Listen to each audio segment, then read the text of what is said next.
well-being of the people of North Carolina. That's exactly what people want out of their government. We can do it again.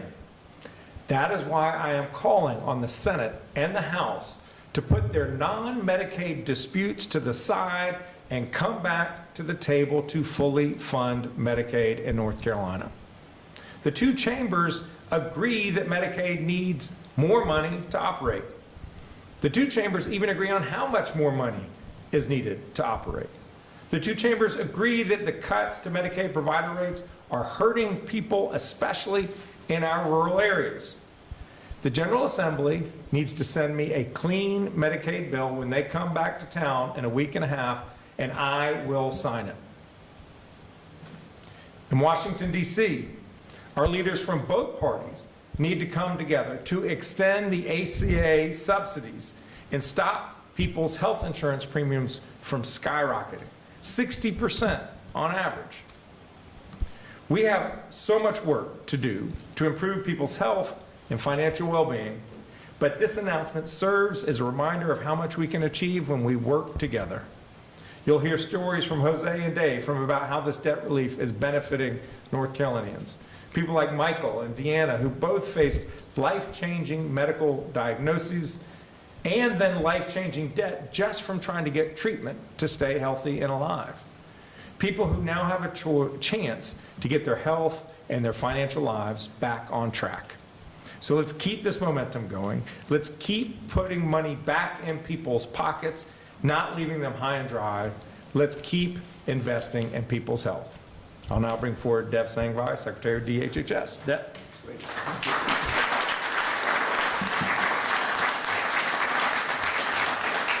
Good morning, and thank you, Governor Stein, for that kind introduction. It's truly an honor as we share this announcement that is impacting millions of North Carolinians, giving them a fresh start from the burden of medical debt. We're so proud to announce, as you've heard, $6.5 billion, that's billion with a B, in medical debt has already been relieved, and that number continues to grow. I'm grateful to our team from NCDHHS for their commitment and work on this program over the last year. I always take an opportunity to ask those from DHHS to please raise your hand, because I think it's important that we recognize the great work you've done. So if you're with the agency, quickly, please raise your hands. Thank you very much for the work that you're doing. We would not be here celebrating this milestone without each and every one of you. I would also like to acknowledge and thank former Secretary of Health and Human Services, Cody Kinsley, who is here with us today as well. Cody, thanks for all the work that you have done as well. As you've heard, his vision, along with Governor Cooper, helped make this life-changing program a reality. The relief of medical debt is not just financial relief. It is a step toward better health and peace of mind. Medical debt doesn't just sit on a balance sheet. It creates a cycle of stress, delayed care, and worsening health, and we are now breaking that cycle. At DHHS, one of our key priorities is to focus on whole person well-being by addressing the complex non-medical factors that impact health, and personal finances is certainly one of those. Unlike most other debt, as we've heard from the governor, medical debt is rarely voluntary. People do not choose to get sick or injured. It often rises unexpectedly and can exceed a person's ability to pay, damaging credit, limiting access to housing and jobs, and causing people to delay needed care. And all of this is occurring when oftentimes in healthcare you don't know what you're buying, you don't know what it costs, and you get saddled with the debt. So when we help individuals and families overcome these barriers to care and treatment, we not only make our state healthier, but we also allow North Carolinians to thrive. As a physician, I've seen this firsthand, how debt can get in the way of individuals and families getting the care they need. Countless times I've worked with patients who have foregone care because they were worried they would be asked to pay their debt if they went to the hospital. While this debt can be negligible for the hospital, often uncollectible and more costly to manage than it's worth, it represents a heavy burden on the individual. What's important to note about this program, this is not a one-time fix. It is a sustainable model that will continue to reduce debt burden and improve access to care in the years ahead. This initiative has put into place policies and practices to prevent low and middle income North Carolinians from incurring health-related debt in the future. I want to thank all of the eligible hospitals who signed on to this effort. I'm particularly proud to say that I was CEO of one of these hospitals prior to becoming secretary. We are unified in our commitment to help the people we serve. And this speaks volumes about what we can do when stakeholders come together. This is how we build a healthier North Carolina, through creativity, compassion, collaboration, and consensus. I'll now welcome Jose Penabad, Vice Chair of Undue Medical Debt, who has been an incredible collaborator and leader in the implementation of North Carolina's medical debt relief program. Jose?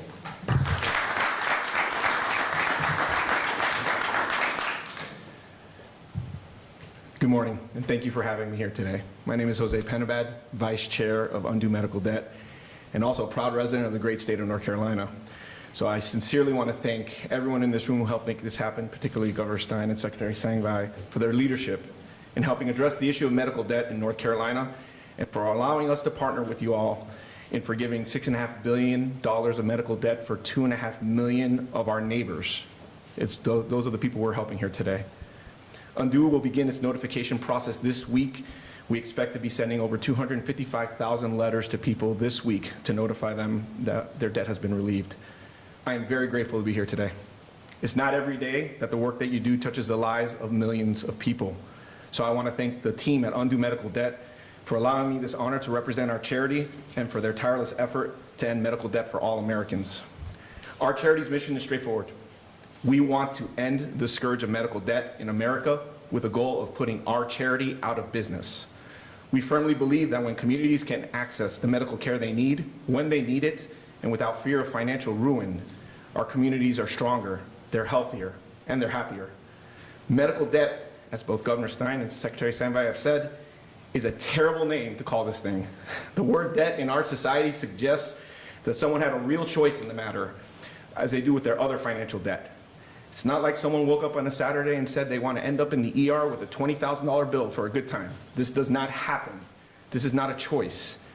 If you are unfortunate enough to find yourself burdened with this medical debt, it is because a number of already horrible things have happened to you that day that culminate in insult and literal injury when you find that you can't pay this debt. Nearly 1 in 3 Americans per KFF are burdened with medical debt. We all know someone who has been impacted by this, or you know of someone who has known someone impacted by this. It's easy to see why this number is so large. 50% of American adults say that they do not have $500 for an emergency, yet in North Carolina, a single adult's deductible for healthcare insurance is $2,200. You can quickly see how an unexpected medical event can snowball into a financial disaster for someone who can't afford $500 in an emergency event. Undue works with over 300 providers nationwide, including more than 25 state and city governments.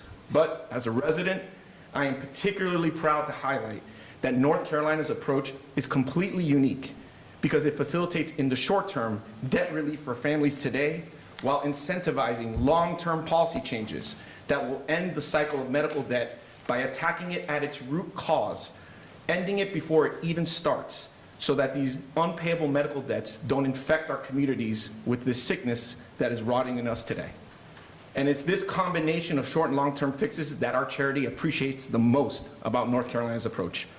Make no mistake, debt relief provides North Carolina families with welcome relief and hope for the future, but it is no silver bullet. And as much as I am proud of the work we do and to get to stand in front of all of you today, in front of my wife and my daughter, I really hate to say that we're here helping 2.5 million people who needed help from medical debt. Undue is committed to upstream policy fixes to solve medical debt at its root so that our children and our neighbors' children never need to know the pain and suffering of this type of event. Sorry.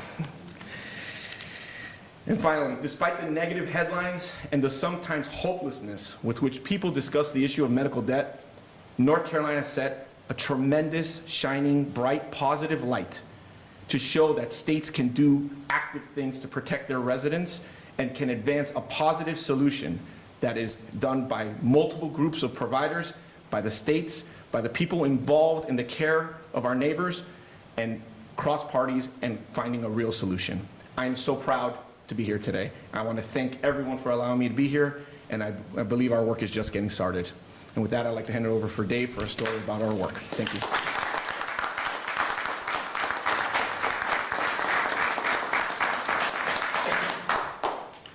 Good morning. My name is Dave Almeida with Blood Cancer United. At Blood Cancer United, we are on a mission to cure blood cancer and improve the quality of life of all patients and their families. And I'm joined this morning by Emily Blust, who serves as the Executive Director of Blood Cancer United here in North Carolina. I'll start this morning by saying thank you to Governor Stein and to Secretary Sangve for their leadership in bringing much-needed relief to North Carolinians with medical debt. And I would be very remiss if I didn't also take a moment to say thank you again to Governor Cooper and to former Secretary Kinsley for the innovation and the creativity they brought to addressing this very serious issue. Medical debt doesn't just drain bank accounts, it drains hope. People tell us they feel trapped in medical debt and see no way out. They tell us that they have had to forego medical treatment because of medical debt, and they tell us that they spend nights worrying about whether to pay the medical bill or the rent because they can't afford to do both. Behind every medical bill is a story. It's a story of Michael from Mount Airy, who once told me that he became so concerned about the debt he was accumulating for his blood cancer treatment that he felt he could not, in good conscience, impose that burden on his family. So he told me that if things got worse, he was willing to forego treatment, even at the risk of his life. It's the story of a blood cancer patient in Charlotte who had a lapse in insurance coverage and incurred more than $30,000 in medical debt. Things were so bad at one point in time that she decided to avoid getting her treatment report cleaned once a month in order to save money. And then it's the story of the blood cancer patient who accumulated more than $200,000 in medical debt, which is already in collections. Blood cancer patients and survivors, North Carolina's medical debt relief program is a welcome off-ramp. It restores hope. It provides peace of mind. It means no more GoFundMe campaigns, no more personal fundraisers, no more sales on Facebook Marketplace, and most importantly, it means no more calls from the debt collector demanding payment. Thank you again to Governor Stein, Secretary Sangre, Governor Cooper, and Secretary Kinsley. Blood Cancer United applauds your efforts, and we stand committed to working with you to further this partnership. Thank you.